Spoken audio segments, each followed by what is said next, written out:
नमस्कार, मी दत्ता ढगे, शिव आर्मी शेतकरी संघटना।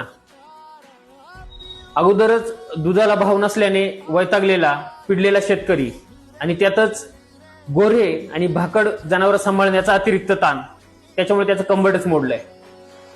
शेतकऱ्यांच्या विरोधातल्या या अन्याया विरोधात लढण्यासाठी आणि शेतकऱ्यांच्या अस्तित्वाची लढाई लढण्यासाठी शेतकरी बचाव आंदोलन दिनांक 12 ऑगस्ट 2025 म्हणजेच मंगळवारी सकाळी 10:30 वाजता संगमनेर प्रांत कार्यालय। मी येतोय, आपणही या, मोठ्या संख्येने जमूयात, अन्यायाला वाचा फोडूयात। धन्यवाद।